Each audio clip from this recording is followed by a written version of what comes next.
He is what? Let's welcome the servant of the Lord. Let's welcome the servant of the Lord. Let's welcome the servant of the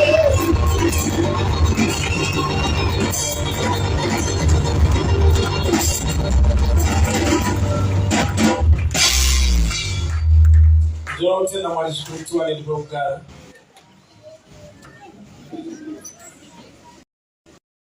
Ndokanaka ndio kwa sisi jakari chechi. Salama kwa Yesu. Amen. Wali kufara amen. Mwali ndi mwali wakanaka ndio mikitse wafundisi Yesu pakati penu. Ari wakitrenya shukuru. It takes humility for another man of God. To me, ndakavandale picture kuti yupetenje munhu akaita sei. Vamwe vane zvavanotaura, but picture yekuti at his level to come into the streets and sit down. Musi wakwaipisa vakagara pasi vakateerera shoko kusvika ndapedza kuparidza. At his level munhu ane TV channel, munhu ane machurch all over the world. But akatora nguva yekunogara mustreet muna face achiteerera shoko. To me, zvakaminister a lot to me.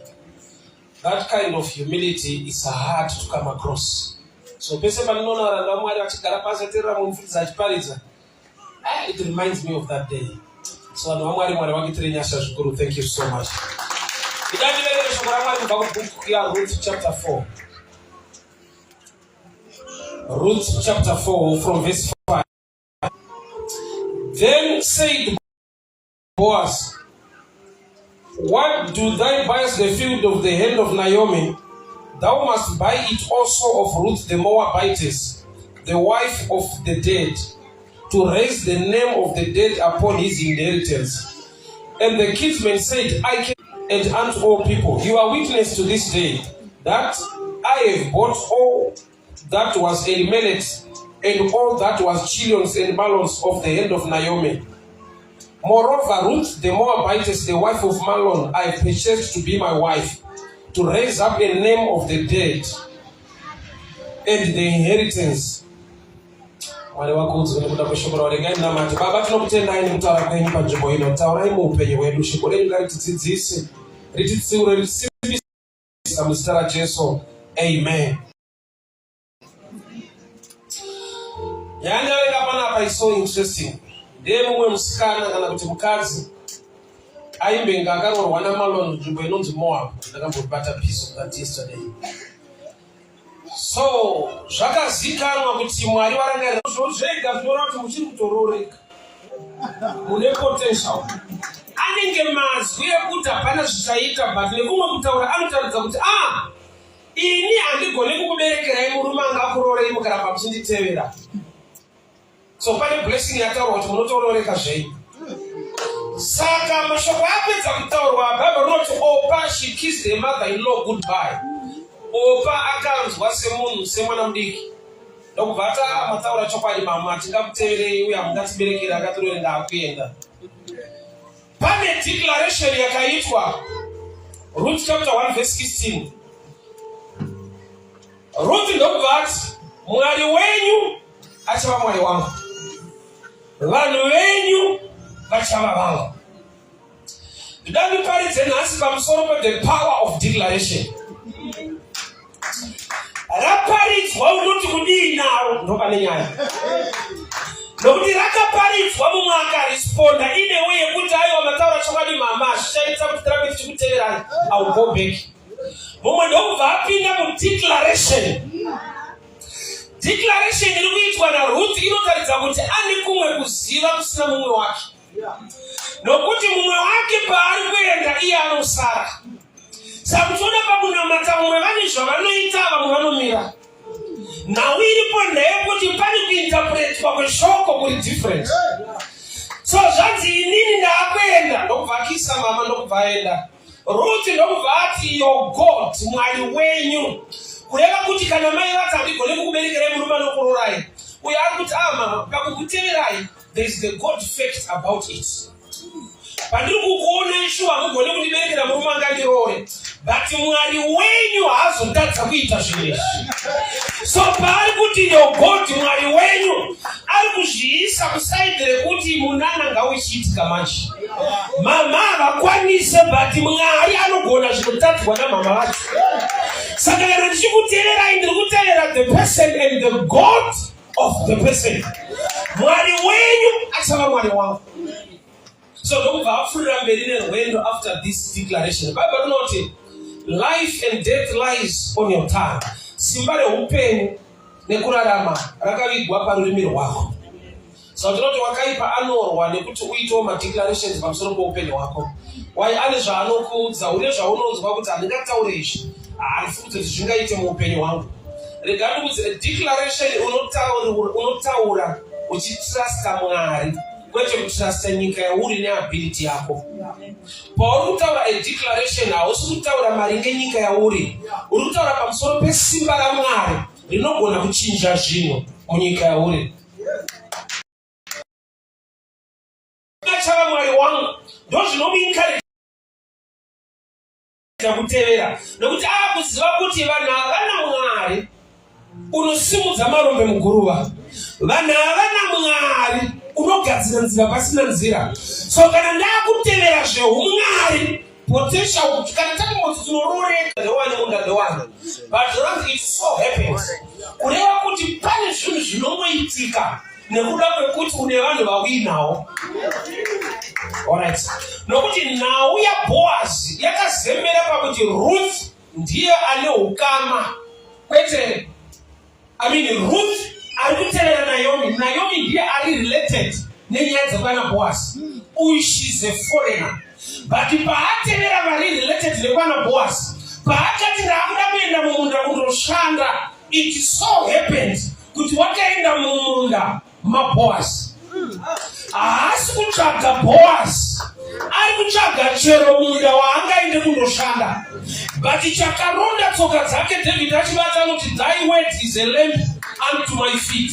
Kureva kuti waari kuteerera anokonzera kuti aregere kurasika pakuselekta munda wakutoshanda. Haana kubvira audzwa kuti munda ndowaningi, munda ndowaningi, but vakanoti wakangoerekana ari mumunda waBoaz. Chikonzero waari kuteerera anonzi Naomi amwene vaka ndova neukama neprogramu yekuti azogona kurorwa. So kune zvinoitika nekuda kweukama zvisingaitike nekuda kwekugona kwako. Connection yaRuth naNaomi ndiyo inomulidza kuti aregere kurasika pakuselekta munda wakundoshanda. Pane zvinoda thinking, kogoita zvinongoda grace. Pane paunofunga kuita zvinhu, but pamwe pacho nyasha ngadzikupe kuita zvinhu. Why? Nokuti kana nyasha dziridzo dzakuendesa mumunda, haufe uri mushandi wemumunda, unopedzisira wakuona the field. Dai Ruth wakaenda kunoshanda muno umwe munda, aifa achikoshanda muminda. But wakaenda mumunda mune chekuita nekurorwa kwake. Rega kuita era yekuenda pasina destiny yako. Rega kuenda munda wese wese. Wanirwawo nyasha dzenzvimbo, wanirwawo nyasha dzerelationship. Nokuti Ruth haana kungopinda chero munda. Bible rinoti wakaenda mumunda waBoaz. Haasi kufamba achitsvaga nemazita kuti munda ndewani, munda ndewani.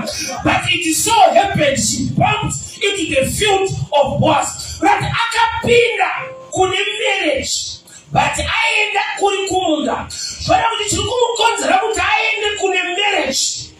Akatevera munhu waakati Mwari wenyu achava Mwari wangu. So extension yeumwari waNaomi uri kuoneka muna Ruth.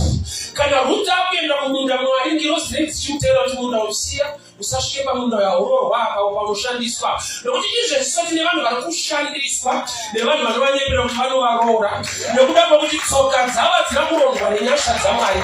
Nokuti gore rinopera, nguva inopera, munhu ari mumunda but usinei noupenyu hwake. Mwari ngaakuitire nyasha pese paunofamba nepaunobata. Ubate pane pundutso, pane blessing, pane favor.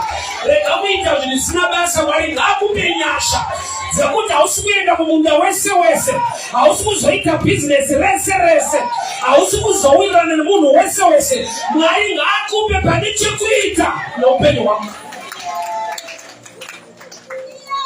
So wakawerekana mumunda maBoaz ndobva atanga kushanda mumunda imomo. Achishanda achizokera kumba haana pfungwa yekuti ndine murume wandinotsvaga, ari kushanda chete kuti angoita basa. But Mwari ndobva vaziva kuti ndine plan towards this person. Nekuda kwedeclaration yakaita mazwi mashoko ari spiritual. Pese paunotaura mashoko anoenda muspirit realm. Ari muspirit realm anomirira the right atmosphere kuti agone kuzodzika, nokuti kana makore azara nemvura inonaya pasi. So Baba rinoti ari mumunda achishanda pane pakafungwa kurohwa kwake, program yekurohwa ikatanga. Handina kunzwa Ruth achiti ndiroreiwo ndiri kuno kumunda ndakazodii hayo, but ndakangonzwa kuti nyaya yekurohwa kwake yakatanga kutaurwa nezvayo. Iye haasi kufambira kurohwa, but yekurohwa kwake iri kufambirwa nedenga. Denga rakutanga kuisa zvinhu in order, zvokuti paakadzoka kumba akutsanangura kuti ndine kumunda pandashanda pomurume anonzi Boaz, Ruth ndokubva ati you're in the right field, Mwari ngavakuitire zvaunofanira kuita muupenyu hwako. Kuda kuti ane covering isingamuregedza achienda pasipo. So Ruth ari kushanda mumunda maBoaz aidzokera kumba, ari kushanda mumunda aidzokera kumba. Time yakakwana, ndoda kuti chakatrigger blessing nefavor yake ndechekuti paakati Mwari wenyu, the God fact, ndobva azoti and your people will be my people. Akatora Mwari, akatora futi vanhu. Saka Boaz haasiriye akatanga kuda Ruth, but Ruth ndiye akada vanhu veikoko. Padaverenga pati iye ndiye akati your God will be my God and your people will be my people. So that akatora Mwari weko, akatora futi nevanhu veko. So vanatanga kuverenga pane murume angapiwa opportunity yekurora Ruth, achibva ati I cannot do it. Ndokubva abvisa shangu dzake as a sign yekuti handigone kufamba naye rwendo rwerelationship, and because auhinda. Sei ari kuti auhinda my inheritance. Ane history yekuti mukadzi uyu akamboroorwa 10 years haana kubvira ava nemwana. Saka ini ndikamurora, tsika yedu ndeyekuti vana vauchabereka ndovaneta take over inheritance. Saka pano ndiri kuona kuti ndikamurora ndauraya nauye nhaka, murume ndokubva aramba. Kurambwa ikoko kuri kurambwa munhu akaisa declaration, but without uone simba declaration. Nokuti declaration akati vanhu venyu, vanhu kwete munhu. Saka ndikarambwa nemunhu havasi vanhu vese, nokuti ndakanamata ndichiti vanhu. Saka wana akaramba list ichiriko, ndakati kudii vanhu kwete munhu. So zvinotoita kurambwa uri right place, nekuti ari kukuramba is not the right person. Saka chakaita kuti arambwe nemurume, murume ari kuita nhoroondo yake, but ari muprocess yekumuramba nekuda kwenhoroondo kuna Boaz anoti I will take over. Simba redeclaration rinoita kuti nyangwe vamwe vakaramba urambwe nevese, pane vanotozofanirwa kukuda. And power declaration ndeyekuti anokuda wacho is the one who's kanguva refu Mwari ngavakuzorodzeo. Rega kumukira kumaricho naye, but zoro rawo wanawo ane munda wacho. Saka asina munda anofanirwa kukuramba, anofanirwa kuwana chikonzero. And chikonzero chauri kurambirwa hachisi genuine pakuti Boaz akakutora unobereka. Zvoreva kuti uyu chaari kukurambira anoda kupa chance to the one who owns the field. So ndinoti kuti pane zvinotoramba uchinamata, but zvinoramba nekuda kwokuti Mwari vanewo. Okay, I'll give you an example. Mary akatakura pamiri paJesu, akatsvaka room pekuberekera mwana, ndokubva ashaiwa, ndokubva arambirwa. Ndokuenda kunoberekera Jesu kumatanga in a manger. Haisi choice kunoberekera kudanga, choice kudawo marooms akanaka. But aenda by pressure kumenja kumatanga. Babo rinoti Herodi wakatevera achidabura vana vese misoro, Matthew chapter 2. Nokuti angaudzwa nemawise men kuti mambo aberekwa. Saka akapinda munzvimbo dzinoberekerwa vana, ndokubva auraya vana vese. Chakapa Jesu kusurviva nyaya iyi haana kuberekerwa vana. Why? Nekuda kwokuti kuti kurambirwa kwake yaiva security yekuti tikakubvumirai mukawana zviri right unoluza mwana wenyu. Saka taakudzingai pano nokuti mwari wenyu anokudai. Andiziva ndikushumira kune zviri they spent 2 more years Joseph. Siya vari kukanganwa Joseph kuti vakamurangarira mambo vasati varota, you will be free and useless. But akarangarirwa kana mambo varota, you become a president. Nekuti usarangarirwe panguva isiriyo, rangarirwa right time, right. Unokomana David nzuri ngoni kana vakamutinyarara vakatora advantage yekuti aone, saka he can accept any answer. Amadzangu life name answers asiriyo. Learn to grow in the things of the spirit. Kugone kuona the right answer and the proper one. Akawana a reason yokuti aiva ndigone kuroroya. Vaigone nerecords yake kudara. Chinopa Boaz kuti mumwe arikurambwa nemumwe ati ndiri kumuda chii. Because Boaz was in the field. Uya chitopedza kuramba akabvisa boots akamira. Boaz akati kana waramba ini ndorora. Kunati Boaz is pushed by the Spirit of God. Mwari vari kumuti mukadzi uyu hasi barren, katriki kakaitwa kakuti tsano vagone kusiya munhu because munhu ndewako. Mukadzi uyu anotobereka ndewako, but ndaita kuti ari pamberi pako kuti agone kumusiya zichambokonzera kuti aite sekunge habereki. Pane maproblems anouya muupenyu hwako kuti ugone kubviswa maproblem hombe kuda kuzouya muupenyu hwako.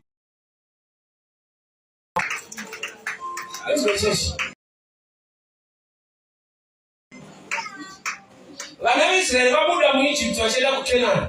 Road yavakashandisa vaita sokunge havana Mwari, because vakaenda neparoad ine Red Sea yekuti havagone kucrossa, yet they were being led by God. Zvokuti pavakasvika paine Red Sea, so declaration yakuti ndoyandada zvanzi vanhu venyu vachava vangu. Saka paakanzi nemumwe andikuda anombochema azvandakanamata tichiti vanhu kwete munhu. Vanhu venyu kupa language. Why you know the power of language? Power of language iri pana Genesis 11. Vanhu vakafunga kuvaka itawa inonzi Babylon. Mwari ndobva vazvikurongwa nevanhu vazvirambe because they speak one language. Let us go down and confuse. Sapano rungedzwa mabhero. Mabhero munaziva? Yendo dzinotengesa muroditi. Pane munhu aitenga sheti yemubhero. Ndokubva anyatsoitarisa ndokuona isina mabhatani. Ndokubva atanga kukomplaina. Haina mabhatani kai. Batwari chekuti hembe idzi masecond hand. Dzakambopfekwa haisi nyowani. Saka you expect anything but muchaishandiswa. Vachaita mutata pana mabhatani achipukota. Haina mabhatani. Apeka garuka. Isaine kuti anotoda unyowani. Let's be real. Ukatenga hembe yakapfekwa nokomplaina same dzakagaruka. Isaine kuti wangautora ichinogaruka, wangautora nyowani. So zvekudawo zvakanaka inature yemunhu. But mweyenchina ikakuputira you settle for less. Kana Bible ichiti let the weak say I'm strong. I'm not to let the weak become strong. That's saying. Because you become what you say. Let the weak say I am strong. I'm not going to let the weak become strong. Say mwanachiti ngataure. Nokuti ukapota uchitaura unova zvinorehwa nemashoko ako. Wakaipa unototaimira mashoko ako. Ani zvaunonzwa uchitaura ega anobva atoziva kuti uishu haana kwanenda. Pasina dhimoni riri pauri wega unonzwa kuti hakuna kwandoenda. Boza ndakufunda handina hama tunoenda kupi.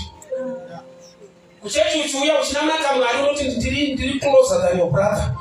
Anoti ndiri hama yako iri pedyo ndinokusimudza ndinosimudza marombe. Kuchechi wauya uchibuda kune declaration iri negative. Pane vanhu vakaenda hospital munoona hama ichirwara. Vapedza kunamata nayo vakubuda ndokubva kudzwa nemunhu kuti ari sei. Ndobva ati Ile sure idoki. Kuma mchika prayer wana. Leo ni prayer yao. Ababili na mchimwarapi nduke wano pindura weko. Don't answer yourself, let God answer you. Maoniro wake ndonya yapete maonira. Ruth wakaenda mumunda kwita ashida kurorwa bata ashida kushanda. Mukushanda imo mumari ndokuka waona kutayo ani murumo wanofa ngokuwana naye. So in the field of Boaz, wakaita murume against the kinsman redeemer wekutanga. Ndiko ita download mshana. Nyaya ntaura ya Ruth kisha tupicha church today. Ruth alikuva kumwa Tisu na cheta usikawa kuna Kristo. Batau ya kuna Kristo kune murume angariko airipuzeta law anonzi Moses. That's why murume akaramba kurora Ruth akabvisa boots nokuti Moses ndoimwe yaakaita. Mwari vamudana ari pane rimwe gwenzi vakamuti take off your shoes. Ureva kuti paarikubvisa boots arikuti I represent law. Law inoratidza munhu failure kana kuti sin. Inotaridza munhu kuti kana paine law unoziswa kuzomutadza, but kana paine grace kutadza kwako kunoitwa overshadow. So Boaz is shadow picture of Jesus. And the first kinsman redeemer is shadow picture of Moses. That's why we akaramba nokubva abvisa boots. Akati andigone kufamba naye murwendo rwacho. But Jesu anogona kufamba nesu. Ndiye akati nerekodi yese yandanzwa Jesu beti ndiye anogona kuti tive fruitful kwete law. So mukadzi uyo anonzi Ruth ichurch iri kurambwa kulo. Ndobva yaziva kuti kana law yaramba there is grace that can change my life. Haana kuzvida kupinda muwanano woita tenezi asina murume. Why no? Ndinekarekodi kandanzwa kekuita kwake. Paakarorwa anobvira aita mwana saka handidi kuriska. Samurume ane reason iri genuine. Yerekodi yemunhu. But Boaz he was there. Achinzwa mareasons iwaya. Ndobva ati nyange wataura zvipi nezvipi ndiri kumuda. Kunoti zvakanzi naMwari zvive zvako hazvitarise utera hwako. Pane favor yakaitwa mukadzi anonzi Rahabhi.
Ukaitira munhu chakanaka ndiwe wawanirwa nyasha.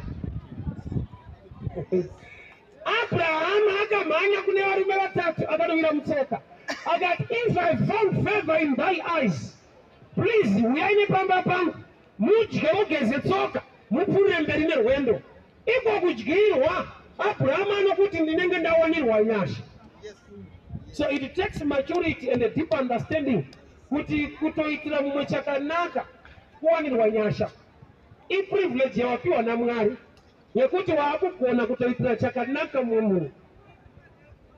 So Abraham unotidzidzisa kuti kuitira munhu chakanaka iopportunity yawapiwa naMwari. Nokuti inzwa, ndikapa murume $5 ichokwadi anofara ndamuitira zvakanaka, but paanogamuchira anloka mari zhinji kwandiri. Saka shoko richiti blessed is the hand that gives more than the one that receives. Why? Nokuti wandapa 5 anotenga zve5, kana akafara sei anongotenga zve5.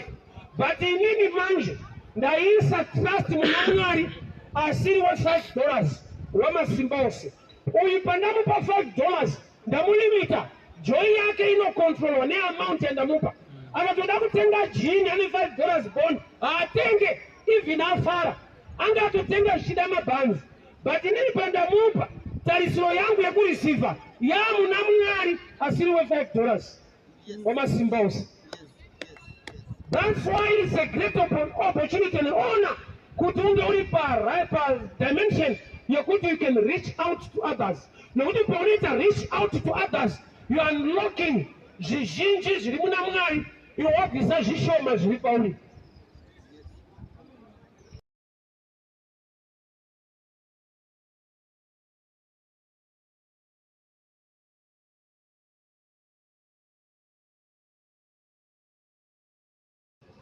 Death ya Joan.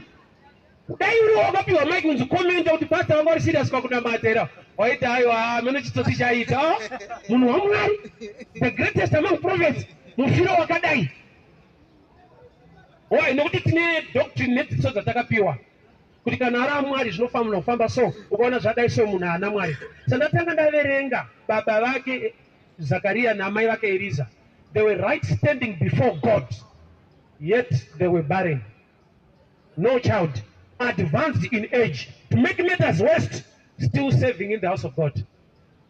Zimwe chechi fungwa kwako zaiti kudii kana dzakuda members. Zaitanga kuatanga kuti pastor wenyu so. Unotenda kuti barrenness yako inopera uchipinda kuchechi kuna pastor ane 70 years no mwana. Wega ono kuti muri kutungamirira na mapofu ega. Mazuva ya John wakanyadziswa. Kune vafundisi vakataura zvavanoda. Nokuti kana uri munhu waMwari une problem, vamwe mapasta anotora advantage iyoyo. Kuti kuvanhu vauye kwawo, vanoti kuti iye mukomana ane zvaakaita, onai zvakati, onai zvakati. Yet Bible that he was right standing before the Lord. Why? Nokuti Mwari ane a program concerning him. Anofanirwa kubereka the forerunner waJesu anouya 6 months ahead of Jesus. So ngirozi yauya Gabriel, yauya John achiseva. I want to assure somebody, no matter the challenge you have, kana Mwari akakudana continue to save. Kana vanhu vakakumuka concerning the challenge, answer yako inongouya in saving, better in crying. Dai Zakaria akati anchienda kuchechi kwacho, andina mwana gani munotsvaga Mwari pakona ndicheme. Zanzi munguva yaaiseva mu Holy of the Holies, ngirozi yakauya yakamira right side kwealtar, ikati Mwari wanzwa munamato wako. Yet he was not praying. He was saving. But saving is another dimension of praying.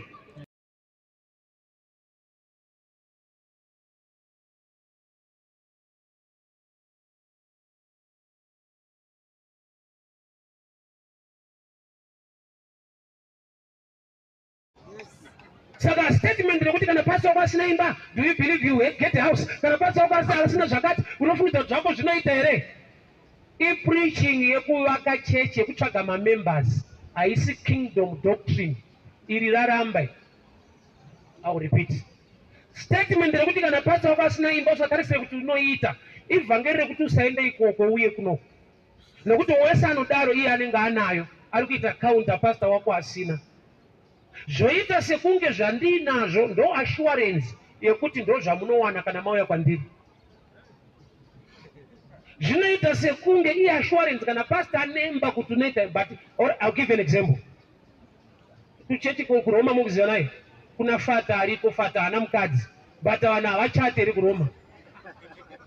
Unodi kuti tikapinda kutositadza kuroora kumafata ana mukadzi vanhu vanochata vani kuRoma. Fata ana mukadzi but kuri kuchatwa kuRoma. Zvoreva kuti haisi nyaya yezviri muna pastor wako.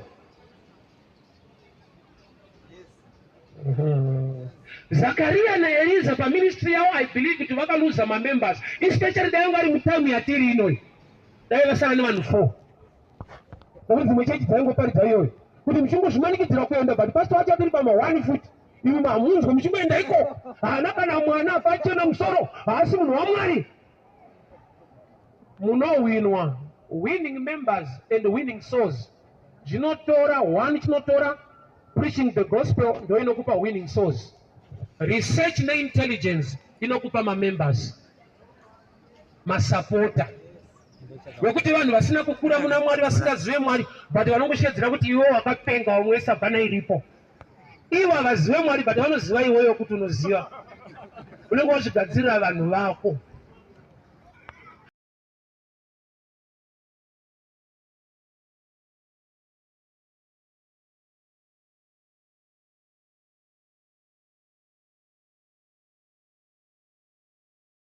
But what you need to do is to continue to do God, because when you do God, you are doing it unto the Lord.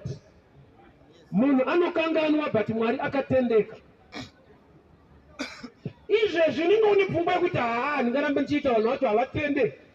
Pane song yandomboplaya mota so yasystem inonzi wenyama haatendi. Saka ndiri kuparidza is a spirit. Mwari mweya haasi wenyama. Wenyama akasatenda it's okay, but ndiri kuitira Mwari who is not flesh but spirit.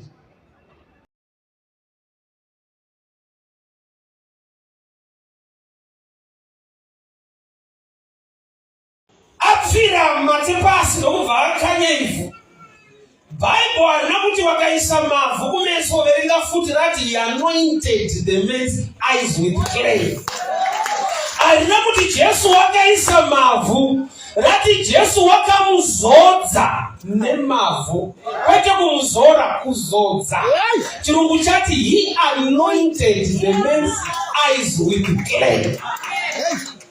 Saka ipapa panidendo kundiparidza kuti saka what is anointing? Nokuti kana dhaga raiswa kumeso emunhu ane problem yekusaona. Nokuti chandinotoziva ndechekuti munhu chaangada haangade mavhu. Why? Nokuti mavhu achiswa kumeso hasi right. But Bible rati nzira iyoyi inotaura kuti kuzodzwa kwemunhu kuiswa problem pari kuda solution. Nokuti kuiswa madhaga mumeso iproblem. But Bible rati Jesu ari kuronga solution but achikanyanisa maproblems. So ndinofara kuti murume uyu haana kukomplena kuti ndiani ari kundiisa mavhu. Nokuti chaari kuda murume uyu kuona kwete kuiswa mavhu. Eshona inoti mavhu akapinda meso nanzi atoshorwa nemavhu. Ndakari kukanganisa kuona. Kureva kuti chakamakwa nemurume uyu kuti chisapinde meso ake ivhu.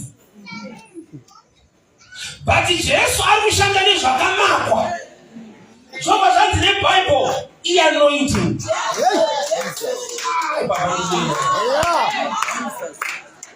Chisingafarirwe nemunhu wese mumeso ake ivhu. So Jesu ndokubva atora chisingafarirwe kuti agadzire zvinofarirwa. Saka muchiona kuti vazhinji mukunamata Mwari vakatoudza zodzo musituation yako but wakaritrita seproblem.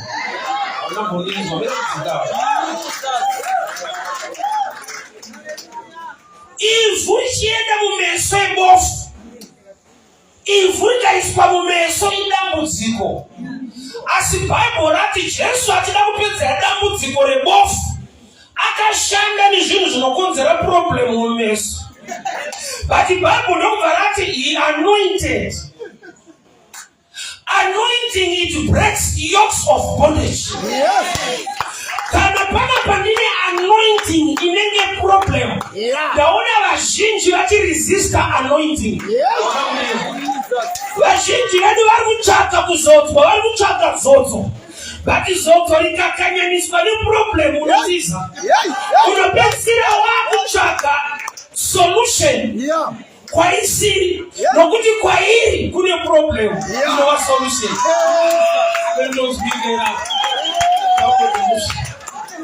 Jesus. Revive. Ulingapedza kubirwa mari munyika wotamba raundi vanachikuvhara woda kuchechi wakashungurwa kuti Mwari anokufumisa, Mwari anokufumisa. Rapedza kuparidzwa rakadaro kobvanzi wemuisofari. Wozongoti vakunditorera shoma yasara. Unotiza futi. Let it giving e-anointing to receive. Zvinhu zvinochapa nevanhu kuti Mwari tiitirei. Mwari akatanga kuzviita vanotiza.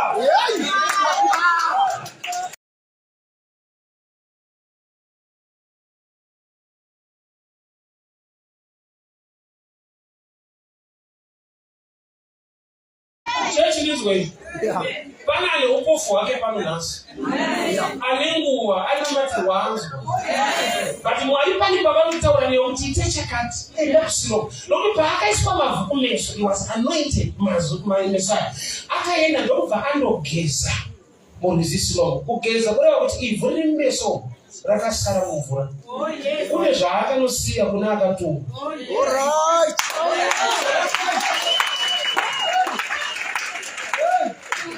Unizvika? Yeah. Mavura. Saka ndomutoshora vanhu. Dai watibatsira takura tinyatsodzvinzwa. Yeah. Enda undogeza. Kugeza kuti ari kundobvisa zvaiswa naJesu paari. Mavhaya achienda mvura. Mwari vane zvawakakupa. Vakasi zvako. Zvikaramba zviri unoramba uri bofu. Mwari vane tsika yekukupa zvinhu zvevanhu. Iwe unozva kuti zvinhu zvinonzi zvako hausiriwo unazvo kusvika waona mumwe munhu. Wese mukomana ari pano une vana. But vanenge vahombofa kwavawana because vane mumwe munhu. Hauna kuzvinzwa.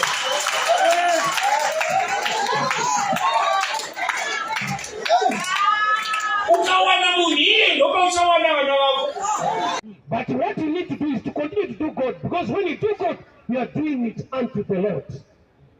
Munhu anokanganwa but Mwari akatendeka. Izvezvi ninge une pfungwa yekuti ndingaramba ndichiita vanhu vacho havatende. Pane song yandomboplaya mota so yasystem inonzi wenyama haatende. Saka ndiri kuparidza is a spirit. Mwari mweya haasi wenyama. Wenyama akasatenda it's okay. But ndiri kuitira Mwari who is not flesh but spirit.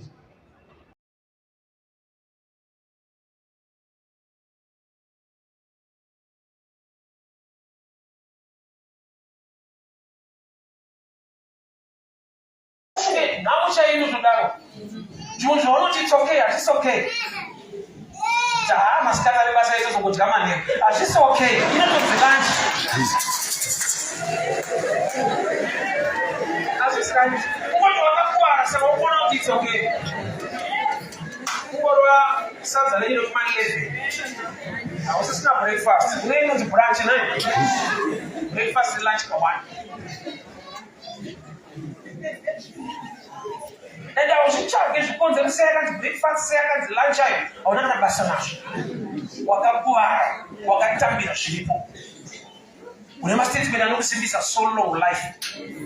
Chikuru kufema. Mama ma femela ya kufemeleka.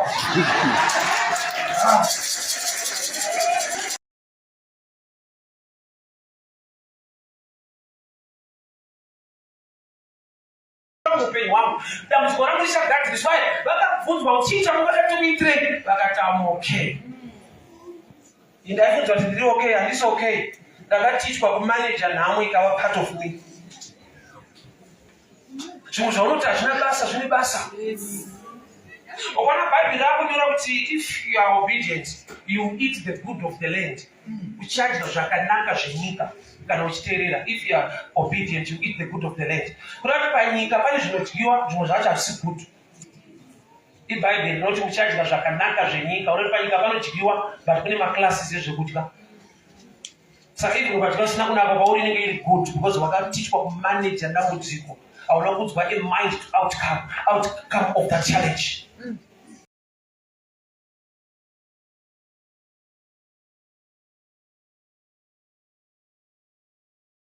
Mukadzi uyu haana kubvira aita prayer request kuti munhu waMwari mukaona takubatira isu tine maissues.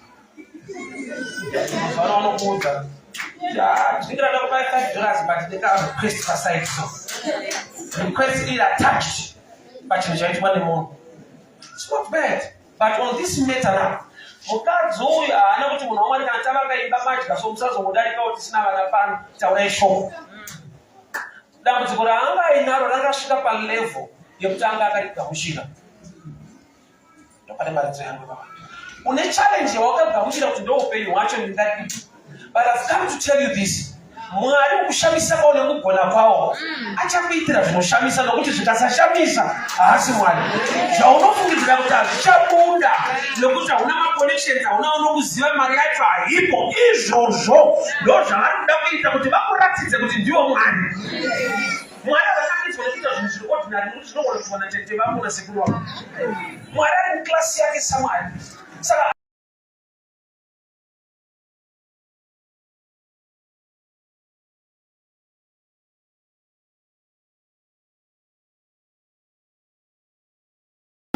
shoko raMwari harinwedzerwi kana kutapudzwa asi rinotsanangurwa kuti zvinyatsonzwika nokuti iro pacharo idimikira. It's a spirit way. Rinotoda munhu ari anointed, appointed by God to reveal the scriptures. Dai taingoverenga zvirimo toita izvozvo, hapana need yepreaching. Unongotenga rako wozviverengera wega woita zvawanzo. Zvinoita kuti Mwari adane vanhu nekuzodza vanhu kuti vave vashumiri, kuda kuti shoko rake mutauro wakavanzika unotoda unyasha kuti ugone kutsanangurika. So the devil chaanoita harecruit mapastor, anoshanda nemapastor akadanwa kudhara, but are under a wrong spirit. I will explain the mystery spirit. James and John, Jesu achida kupinda muSamaria, zvanzi vanhu vakamuresista ndokubva vati Ishe hazviite kuti mushanze moto mupise vanhu ava. Zvakatomboitika during time yaElijah, vanhu vaipikisana naElijah akashedza moto vanhu vakatsva. James and John vakataura kuna Jesu kuti madi kuutsa moto vanhu vatsva. Jesu ndokubva ati, you don't know the manner of spirit you have.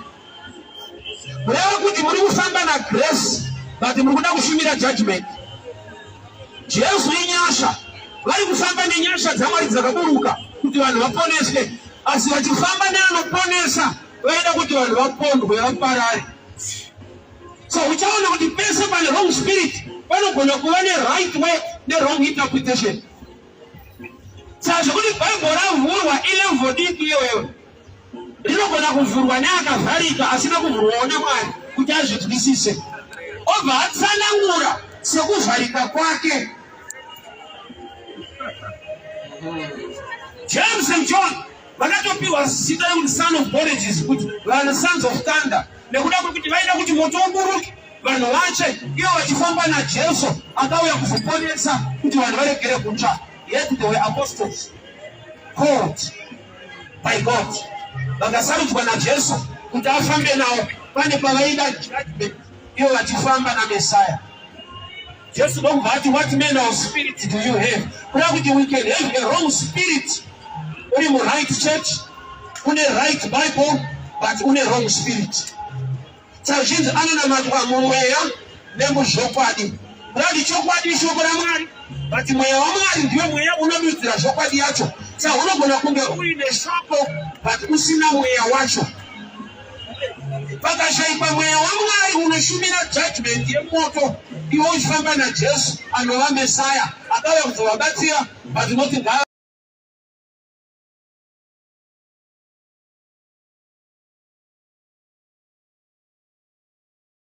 variko vasina kupfugamira bhari, vatori mumapako vari kufidwa naObhedhaya. So there are times ekuti isusu maybe mind yedu tine mablinkers meso yedu ekuti we see people vekuchechi kwedu tofungidzira kuti ndo vanhu vaMwari. We see people mucommunity kwedu tofunga kuti ndo chete vanhu vaMwari. Mwari ane vana vakawanda vanomunamata. Dambudziko vana havazivane asi baba vanoziva vana vavo.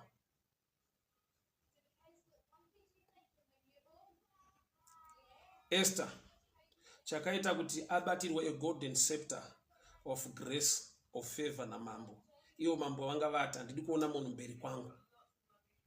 She was now acting responsibly for the sake of the people of God, for the sake of brethren, for the sake of the Jews.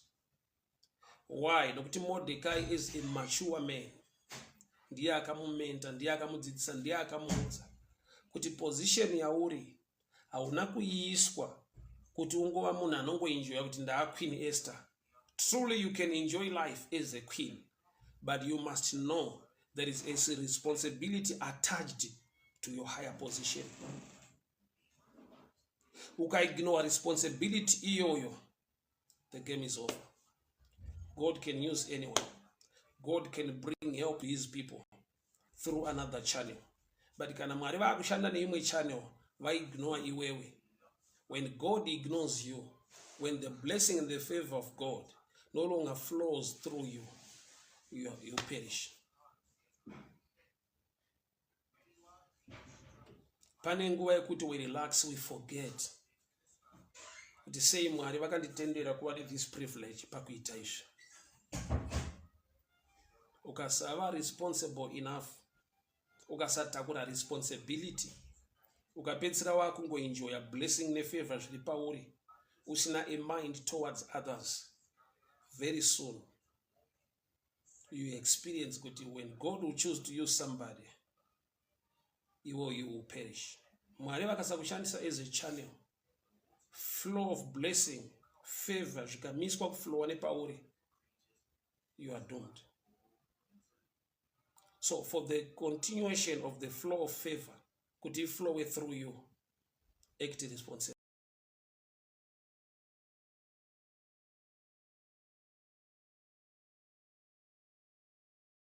Timangwaka kati jimbo inonzi no man's land irimo mu spiritual yakuti pauri papa ukabatwa nedhimoni racho hapana munhu anokufarira, unenge uri pa no man's land life yako.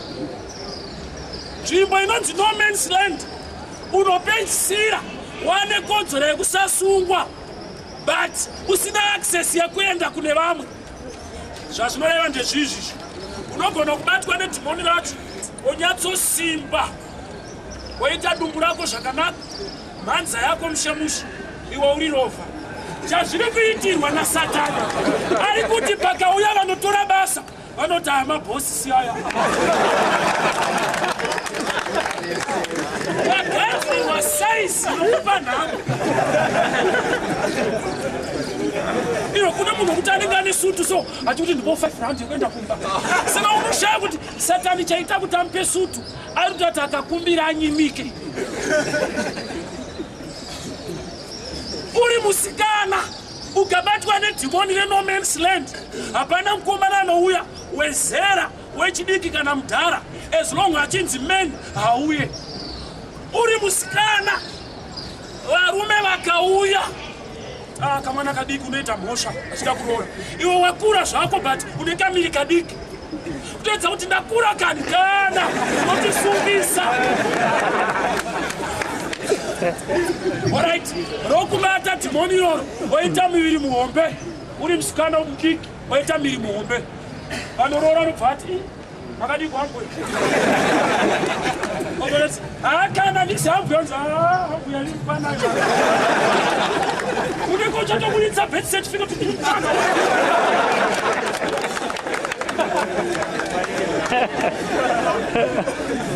Unosvitwa nezvausina kuitira kuti ugozvishayiwa kana wakuzvida.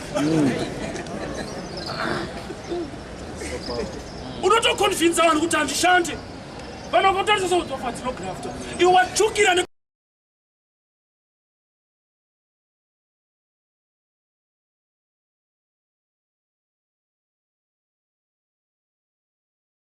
Ndaibotara nevamwe pane imwe nguva kuti unonzwa munhu achiti kuchechi kuva kutotiita varombo, varingotitorera vachitibira, hatisina kana chinhu. Kazhinji unoti ukatarisa munhu anokomplena kudaro, even asati apa haana, asati apa anenge agara asina, achitotambudzika achinetseka, kuti iye anzwe sekuti pane mweya yetsvina inomurwisa kuti ararame upenyu ihwohwo kushaya, anonzwa sekunge zviri normal. Kusvika pataurwa kunzi chipa kuna Mwari, ndo paanonzwa kuti taakubirwa. But wakaipa akamuvhara meso nekufunga kuti azoti iyo life yandiri kurarama handisandatombopawo, ndinenge ndakatobirwawo kare blessing nefavor. Why? Because ndisati ndapa ndagara handina uchandinacho, ndingoriwo munhu upenyu hwacho hunozopisa tsitsi. So kana paakutaura bofu, ndiri kuedza kutaura kuti bofu haritoshorwe. Even rikaita sekunge ratoshorwa, harinyanyo kukomplena zvakanyanya nekuda kwekuti even pasina mavhu haone, maresults anongova mamwe chete. Pane munhu wokuti even asati apa, nokuti kana achikomplena kuti kupa kwatiri kuita, tiri kuitwa varombo, tiri kutorerwa, tiri kubirwa, asati apa life yake ine urombo, iye inotaridza kuti mweya yetsvina yakamubira blessing, haana chaainacho. So muupenyu hwokutambudzika munhu akanzi kupa kwakanaka, afanana nebofu raiswa mavhu kumeso, nokuti even asati apa haana chaanonongedzera chakanaka chiri muupenyu hwake. Sa akadzidziswa kupa, ndo paanonzwa kuti this time ndiri kubirwa. Gamba life yake yakabirwa kare, upenyu hwake hune attack iripo yaari kutadza kuona kuti ndine mweya yetsvina iri kundirwisa. Zvakafanana nekunyika zvinoitwa kunyika vanodaiswa. Ukabudirira ukava nemari zhinji, they investigate you. Waiwana sei zvahamba sei. But kana uri murombo, they will never investigate kuti urombo hwakauya sei. Vanoti inature yako ndo zvaunofanirwa kuva. Vanhu vanogona kuongorora kana munhu achinzi abudirira, avaka imba, atenga motikari, adi, vanoongorora zvafamba sei. But munhu yeye asina chaainacho, achitambudzika, asina pekugara, asina munhu anomubatsira, hakuna vanomboda kutora time yekuinvestigata kuti munhu uyu nhamo yakatangira papi, ndeyake, zvakafamba sei kuti asvike pakutambudzika neupenyu unorwadza wakadai. They will never do that. Vanenge vachiti it's normal, it's okay, but when you rise there is something wrong somewhere. Opane utsotsi hwakaitika kuti vati upenyu hwako hwauri kurarama izvezvi mweya tsvina yakakutsotsa, Satani anokurwisa, hauna chauinacho uri kunetseka. Hakuna vanhu vane worry nekunetseka nazvo. They will get worried when you try to break out of that system.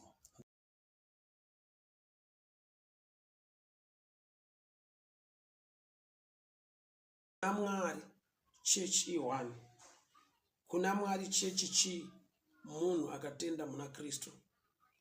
The denominations and the names of ministries or church does not matter. What matters, kana munhu atengwa neropa raKristu ava mwana waMwari, Mwari vakugara maari, munhu akuoperate ari mukingdom yaMwari. Zvino Mwari kana vachida kuunza chinhu or solution or answer kuvanhu, or Mwari vachida kuraise somebody for the sake of the kingdom of God, havatarise denomination, vanotarisa munhu atenda, munhu ane faith. Zvichida vanongosarudza munhu, whether Catholic, whether Anglican, whether Methodist. Zvichingodaro, kuna Mwari madenominations haisi nyaya. Kuna Mwari relationship ndiyo nyaya.